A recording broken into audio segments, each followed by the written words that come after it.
We are back, baby. Back for part two. That's right. We're going to be talking about the top 5 best stories in the Creepshow film franchise. The first part of this video was ranking all of the stories, talking about number 16 to 6, which has a wide variety. As many of you who have watched and know about Creepshow, it's an anthology series with a wide variety in terms of creativity and quality regarding the stories that you get to watch. Some of them are fantastic, amazing, good. Other ones are straight doo-doo dog shit, straight rhino shit, straight septic tank scum, straight aftermath carnival funnel cake after you got on the newest Six Flags Devastator ride. That is what the range of stuff you have in this franchise. You can get stuff that is the equivalent to Victoria Justice's sex tape leaking, and then you have stuff that's the equivalent to me sitting through an Amy Schumer special for 2 hours straight live. Yeah, that's the difference of quality you get in stuff. So, we're going to be talking about the best of the best, aka Victoria Justice's sex tape. There's 5 sections to her sex tape, and the 5 sections to her sex tape is within these 5 stories. Obviously, you got the good parts, the great parts, and then the climax parts. You heard that, fellas. So, I'm going to be talking about the 5th best story in the Creepshow franchise to the first, the one that I would probably say is damn near perfect, and the one that I would say is a true masterpiece and probably should be hung in the Hall of Fame for anthology stories. So yeah, let's get into it.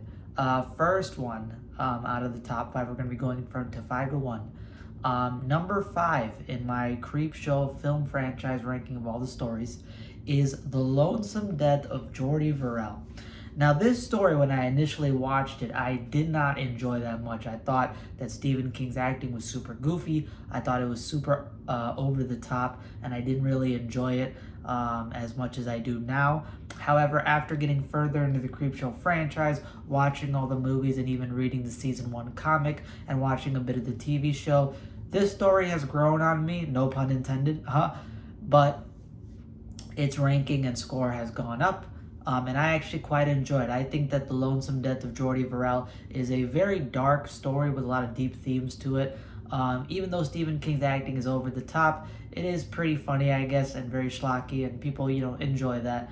And the true reality to what's going on is extremely dark, and it reminds me of a story out of H.P. Lovecraft's book. Now, this is not a story that I've read, however, I have heard about it and its premise, and that is The Color Out of Space, which does involve a meteor landing as well and affecting things in a negative way.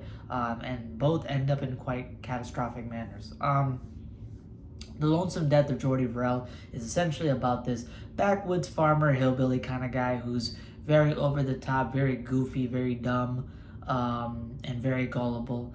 And essentially this small meteor lands in the back of his farmland, and he decides, well, I can make a shit ton of money off of this because rare minerals land in meteorites a lot because it's, materials from outer space. I can cash this in and make a shit ton of money. And, he's kind of debating. He has these visual flashes in his head where he imagined these scenarios he's going through. Very over the top. He's a very kind of loony, crazy guy who has these over the top imagination that kind of leads to him becoming an isolationist where he's very isolated from everybody and he's very paranoid with himself. He decides he could sell it, tries picking up the meteor, but the meteor cracks open. He thinks, shit, I lost it. The meteor cracks. It's worthless now, so I can't really do much with it. So he goes back inside, and he notices the next day, the following day, that the finger that he touched the meteor with has a little green rash growing on it. And the area where the meteor basically broke apart and something spilled out of it, that area is now growing with this very alien looking, extraterrestrial looking foliage. It looks like something that shouldn't be from this world, and it's growing at a very fast rate. So he kind of figures that something is up, and as the days and time passes on, the rash, this plant-like rash on his hand, continues to grow, and everything he touches, whether it be inorganic or organic, gets covered within this alien vegetation. And outside, where the meteor spilled out some of the liquid, the plant life is growing at an extremely fast rate, and it seems like it's taking over. It's spreading like a virus. He slowly starts to lose himself, and he's kind of, he's already crazy, but now you kind of see how loony he is. He starts hallucinating. He can't take it. He's kind of just breaking down, and he's getting drunk and trying to distract himself and trying to reason with himself that everything is okay, even though everything is far from okay. And you even get to the scene where basically the foliage is taken over his entire home and landscape area, and he's completely covered in like plant life, whether it's his beard, his hair, his armpits, everything, his whole hands and fingers. And he sees this bathtub full of water, and he starts hallucinating. He starts imagining his parents, and he's kind of has a super strong urge to dive into the water, and he's resisting it. He's like, I shouldn't do it. I know it'll be bad. I know it won't lead to something good, especially with all this plant life growing around me, but I can't take it. I'm addicted. It looks so amazing. I want it. I want it. I want it.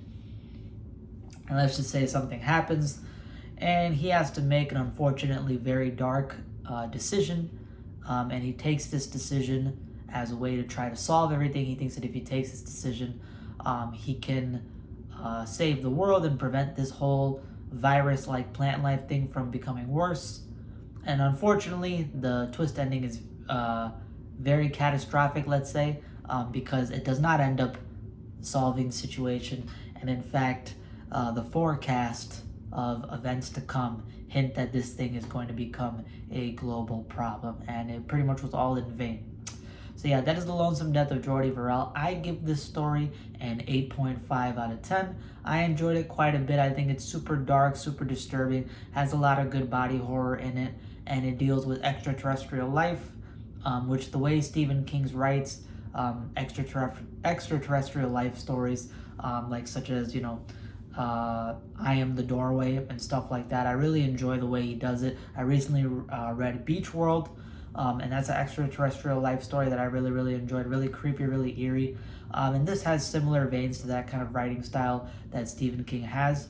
I believe this is based off of a short story called Weeds, which I don't know if it's like super rare or something, but I heard it's a pretty rare short story. Might have been from a magazine, but this is based off of it. And yeah, this really feels like something Stephen King would write, and it's really well done. So I give it an 8.5 out of 10. I would definitely recommend this one, and I think it's fun. It has some comedic parts to it, but it's dark comedy. There's a lot of deep, disturbing stuff, and the ending is super dark, and yeah, covers on the dangers of what extraterrestrial life could be, and the idea that stuff can take over us, and we have to fight, certain addictions, certain mental illnesses, and colliding those two forces could sometimes end up with catastrophic events. So yeah, that's number 5 on my list. Number 4 is from Tales from the Dark Side, and this is actually the very first story in Tales from the Dark Side, which is Lot 249. Now, Lot 249 gets a 9 out of 10 from me. This was a story that I pretty much enjoyed a lot of. I'm a sucker for a good mummy story, and I believe this was written by Sir Arthur Conan Doyle, so this is a pretty old story, but I did enjoy it quite a bit. I think it's fun. It has some fun slasher moments to it. I like the way the kills are done, and I do like some of the character development and some of the reveals regarding the main character in the story. Now, this story is about these college kids who are architects. The main character, I think, is the one guy from Grown Ups 2 or Grown Ups 1, the one with the broken arms. That guy. He plays in this one. So essentially, this takes place in a very prestigious college, and there's the main character who is basically an architect. He loves collecting old souvenirs and old objects, and collects old scripts, old hieroglyphics to decipher. He's pretty much a prodigy, a genius. However, there's this kid who's like his rival, and he basically wins this scholarship or something. He wins something, some type of scholarship or some type of money, and he basically kind of hints that he does it because he kind of cheated in a way. He kind of bribed him, used his family as a way to get into it, and he kind of hosed the guy who really deserved it, who's the main character. So they sort of had this little feud going on. The guy who kind of cheated is very pretentious, very douche. He's a straight douchebag, kind of plays nice, but really behind the scenes, he's not a good guy. And, his sister, he knows that the main character has a crush on his sister, and he kind of uses that to manipulate him. And there's a friend who's kind of like a third wheel in between these two guys. So they have a rivalry going on, and the main character feels like he's been done dirty. And recently the main character, this architect prodigy kid, has had this tombstone sent in. Now, this tombstone belongs to a pharaoh. It's an Egyptian tomb for this pharaoh king, and he's got an old like hieroglyphic scroll sent to him as well. And each day he slowly starts deciphering it, and he feels that by deciphering this and by figuring out the mysteries of this tomb and this pharaoh, he can win back that scholarship and kind of get his reputation back. So he goes through this whole thing of deciphering it, and eventually he does. And let's just say, upon deciphering the scroll and uncovering the secrets of this tomb and the mummy, he finds a way to get back revenge. And this turns very quickly into a slasher film with a lot of fun kills to it, and the plot line that the main character, who you originally thought you should resonate with, may have a dark, evil side to him. In terms of how he can get revenge and get the things that he wants. A truly dangerous force who has taken over the situation. So yeah, that's Lot 249. I think it's a pretty fun story. It has a lot of fun moments to it. I think it's pretty good in terms of the character development of the main character. I like the way that it kind of shows you that not all the main characters have to be these good, sympathetic people. They could have dark sides to them. I like the way that he master manipulates the people around him, and it shows his level of intellect. So he's a great main character. I love the kills, the slasher aspect to the second half of this episode, and I like the way the kills are done. So yeah, I think this one's pretty good. I give it a 9 out of 10. I enjoyed it quite a bit. So that is number 4 on my list, Lot 249. Number 3 is from Creepshow 1 as well. So Creepshow 1, this is, I believe, the third story, so kind of towards the middle of Creepshow 1, and this is Something to Tide You Over. Now, this episode slash movie segment has probably some of the best acting and probably has the best villain out of any of these Creepshow stories. So Something to Tide You Over is about this rich, sadistic landlord kind of guy who is the main villain of the story. Now, it starts off with him knocking on the door of this young, rich douchebag kind of guy and knocks on his apartment slash penthouse. And as he walks in, he confronts him about this guy having an affair with his wife. And the young guy is like, yeah, so what? I don't really give a fuck. She loved me. I got to dig that down. I'm the one who got to hit shit. Warm baby, don't hate the player, hate the game, that kind of shit. And right away, the landlord is not playing. He kind of basically blackmails him and tells him, hey, this woman that you fucked, my wife, I've got her tied down in the beach right now. She's kidnapped and she's about to die. And you're about to come with me here, because if you don't, I'm going to shoot you dead and I'm going to kill her right now in front of you. So right away, the young guy feels pretty bad. He feels paranoid. He wants to get the police involved, but he's in a really tough situation. He's basically getting kidnapped and held hostage right now. So the main landlord guy takes him to the beach where he's basically buried this woman, and he reveals that his plan is to have this young guy who had the affair with his wife to basically dig himself inside of the sand and dig himself and bury himself all the way up to the neck, right by where the tide is. And if he can survive for essentially, I think it's like an hour, if he can survive an hour with just his neck up above the sand, getting hit by the tide every few seconds, and he doesn't drown or die, he will basically let him go, and he will let her go as well. And even though the guy's like, this is ridiculous, I'm not going to do this shit, the landlord guy, or whoever this guy is, I call him landlord guy because he owns a lot of property, he's a landlord type of guy, basically holds up the gun and basically says, if you don't do it right now, if you don't do what I say, I'm going to shoot you dead, and she's dead as well. Forget it. There won't even be a chance for you guys to survive. So right away, the young guy's like, all right, you know what? I'm going to take it. If I have the chance to survive, I'll do it. And I'm feeling pretty confident. You think that you're so fucking tough. You're not. I'll show you that I can survive for an hour as long as you keep your word. And the guy's like, yeah, I'll keep my word. He buries himself on the neck up. He's right by the tide.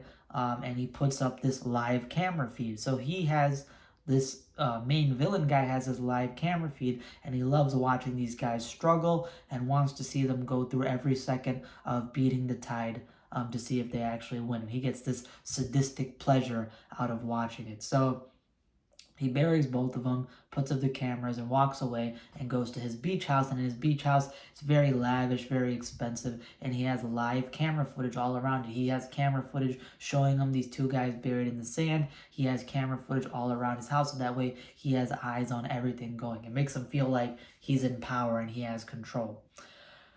So eventually, let's just say the victims die, right? They don't survive the tide. All of this, effectively the main villain wins, and he kind of gets what he wants. You kind of see his serial killer sadistic tendencies and his fetishes over live camera footage and his victims struggling in front of him. This is all a game to him. He gets an enjoyment, a thrill out of it, and you can kind of see that takes over more than the love for his wife, because essentially right now this is all just an excuse for him to feed his bloodthirsty urges. However, things don't go all as it seems, because let's just say he gets something or other coming to him, some form of vengeance against him, and it comes in the form of very haunting beings. I'll say it that way, so you can kind of get a little bit of hint to what I'm talking about. Now, the second half of this story reminds me a lot of the Tale of the Water Demons from Are You Afraid of the Dark? So I kind of like that type of villain. I think it's very interesting. I think it's very cool. And the acting in this episode is fantastic, especially from the main villain. The main villain guy does a fantastic job playing the character. He's super smooth, super sadistic, super this kind of mastermind kind of guy who asserts dominance and kind of plays this manipulative game with these victims. So right away you kind of get the idea that he's a great villain. He's very effective, very threatening, and right away when you get this opposing threat towards the second half of the episode, you kind of get the horror aspect. You get a lot of good little jump scares, a lot of good little creepy tension, creepy moment, creepy atmosphere. And even at the very end, the twist ending sort of still proves the level of villain that this guy is, how confident, how cocky he is, and how bloodthirsty he is. Because even in the wake of his potential defeat and death, he's still, willing to fight and willing to play this game. Even if he's the one who made up the game and he's the one who's supposed to be, pulling the strings, even when the strings are put on him, he still is willing to go till the very end. So yeah, this is a great segment. I really, really enjoyed it. I definitely would recommend it. Describing it does not do it enough justice as watching it. Again, you'll see the acting, the visual effects, the creepy tension, the atmosphere. It's all great. I gave this one a 9.3 out of 10. This story is fantastic, and I would definitely recommend it. Now, number two in my top 5 ranking for the Creepshow segments is I believe the fourth story in Creepshow 1. Towards the end, which is the crate. Now, the crate is probably one of the best anthology stories you'll get to watch on screen in terms of any TV show or movie. It's fantastic. It's very creative, very well done. Deals with a lot of deep subjects such as vengeance, mental illness. There's a lot of symbolism for getting away with murder, murder weapons, social elitism, that type of class stuff. And the idea to indulge within temptations and fight, the intrusive thoughts. A lot of people fight off intrusive thoughts. What if you gave into those intrusive thoughts by finding some type of miracle opportunity to let you get away with it? That's kind of what the crate deals with. This story is effectively about these professors. I think they're professors or scientists in college, and one of them has a wife who is extremely loudmouth, extremely embarrassing to be around. She's very verbally abusive, kind of talks down to him, very loud, very obnoxious. And at these very pretentious, rich parties involving scientific study, she kind of makes him look really bad and kind of embarrasses him all the time. So he has these deep, dark, intrusive thoughts where he thinks about killing her and strangling her in the most brutal ways, and how everybody would love his company more if she wasn't around. So he kind of has this very dark thoughts involving that. And additionally, you get another storyline tied into this where one of the scientists stays after one day to go help out a student, and he's friends with this guy who's having the wife problems.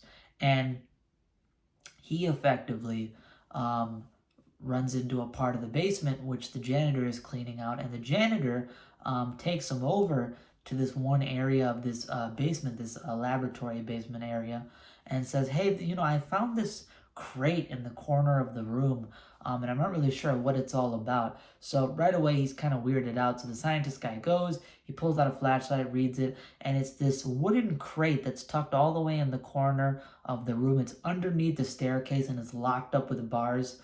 so that way the crate cannot get out or not be taken out. And on the crate it says like Arctic Expedition, and it's done in like the 1800s, I believe. It's either the early 1900s or the 1800s. It's a very old expedition that happened. So this was some expedition that happened, some scientific expedition that happened on behalf of the college back in the Antarctic, and they found something, put it in the crate.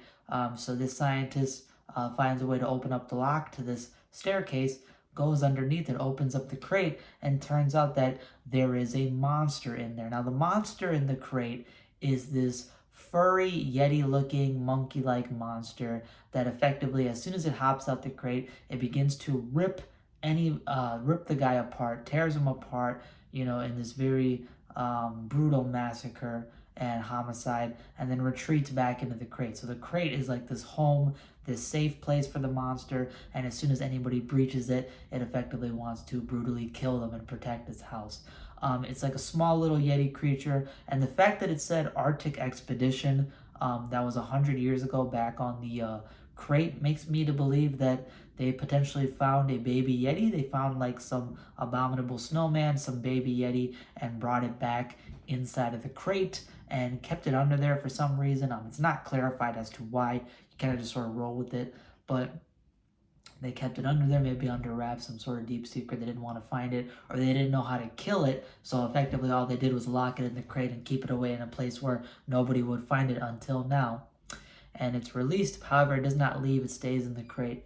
So what happens is that after this murder happens, the guy who's the friend, the guy who's having the wife problems, discovers this crate as well.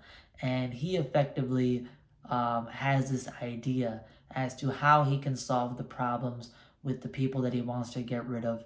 And he might have found the perfect alimony, the perfect method as to how to execute his dark fantasies and his intrusive thoughts, and kind of how to solve his problems. Everything lays within his lap, and the rest of the story, you kind of find out what his actions are and what the consequences may be of trying to tamper with things in order for your own benefit. That's the way I'm going to put it. I don't want to spoil it. A lot of you guys should check this out. I would definitely recommend this story as a watch.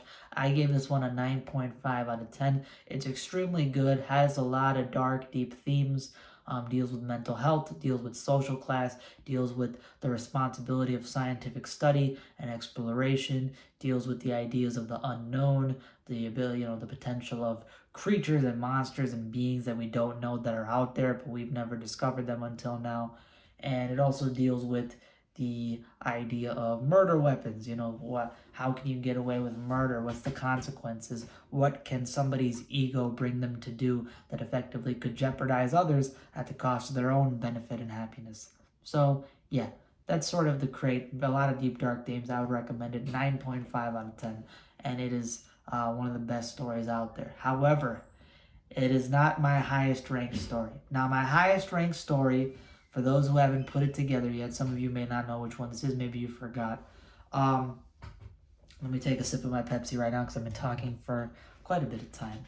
So this story that's at my number one place, not sponsored by the way, but hey, Pepsi, if you want to sponsor me, I drink you a lot. Always feel free. I'll take free money any day. Free, yo, I'm getting paid to drink my favorite drink. Yo, that's what's up, yo. Refreshing.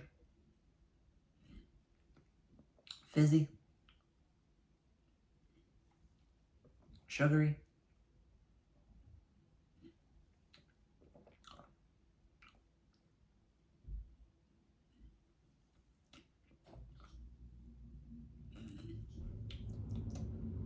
hopefully not led by Kendall Jenner at any point. Kendall Jenner, stay far away from Pepsi. I'm the new mascot. As long as she stays away, we're good boys. All right. Anyway, enough goofing around. So yeah, the last story in the Creepshow franchise ranking is the very last story in the Tales from the Dark Side. Now, this story is pretty much widely regarded as one of the best stories for obvious reasons. I've seen a lot of people put this as number one. I believe this is Monster Blood and Goosebumps Completionist number one story, and it is my number one story as well because this shit is damn near perfect. If I rounded it up, it would be perfect. Listen. The last story, the best story in the Creepshow franchise, in my opinion, is the last story in Tales from the Dark Side, which is none other than the story called Lover's Vow. Lover's Vow takes place in New York City, from what I believe. And it's about this young, aspiring artist in New York who wants to sell his paintings to local art museums. And he effectively has this agent and who finds him deals, finds him places to sell his artwork. And eventually, one day he pretty much gets fucked over because his agent is not able to find him deals. People don't find value in his artwork, and he's not finding the work that he needs, even though he's paying all this money to this agent. And effectively, he gets robbed of his opportunities in order to become successful. So what ends up happening is he becomes very depressed. He gets into this big argument at the bar. He kind of is depressed. He's drinking away his problems. And as he's about to head out with one of the workers, because he's so damn near drunk, blackout drunk, that one of the workers has to take him back to his crib, help him get back, because this happens a lot with all the failures that he's been experiencing in his artwork career. As they get outside, they encounter this gargoyle monster type creature that appears and quickly kills his friend from the bar who was a worker there.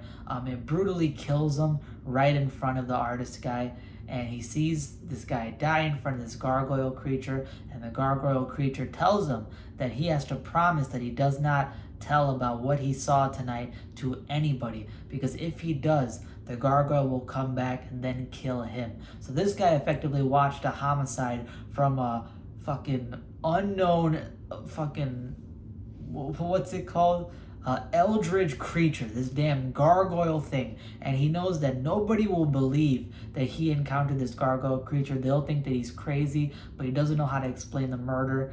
So because he's in such a tough situation where nobody will believe what he saw and nobody will believe the cause of death for his friend, he effectively keeps his mouth shut.